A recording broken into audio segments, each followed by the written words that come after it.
হরে কৃষ্ণ। ভালোবাসার কথা যদি শুনতে হয় তাহলে কিন্তু রসদগার শুনতে হয়। আপনাদের আমাদের ভালোবাসা স্বার্থের ভালোবাসা, রূপ যৌবনের ভালোবাসা। আপনাদের আমাদের সঙ্গে ভালোবাসা স্বার্থের। একটু আগে আমার বড়দাদা প্রণয় দাদা আমার গলায় মালা দিল। দুদিন পরে আমি আসবো না, আর ওনার সঙ্গে আমার দেখা হবে না। কারণ আমার রূপ যৌবন চলে গেলে,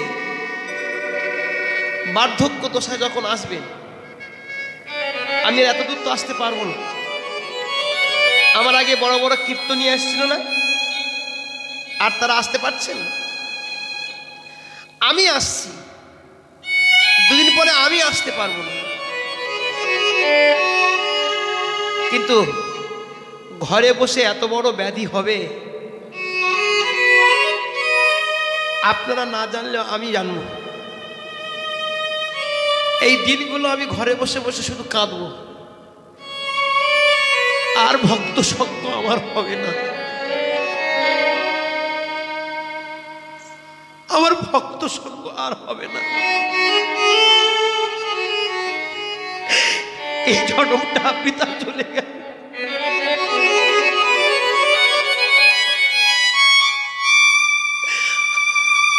আর ভক্ত সঙ্গ হবে না। এটা মনের মনস্তাপ। কিন্তু কৃষ্ণ যারে ভালোবাসে, যারা কৃষ্ণকে ভালোবাসে, কেউ না থাকলে কৃষ্ণ তার পাশেই থাকে। কৃষ্ণের ভালোবাসা পেতে গেলে কৃষ্ণকে ভালোবাসতে হবে।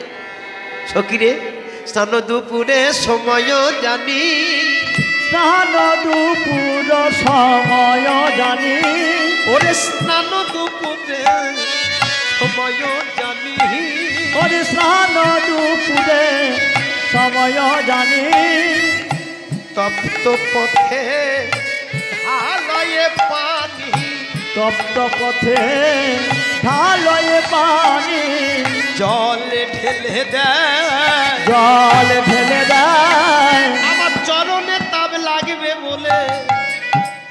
সখী, যে পথে আমি জল আনতে যাই, আপনারা হয়তো অনেকে বৃন্দাবনে গেছেন।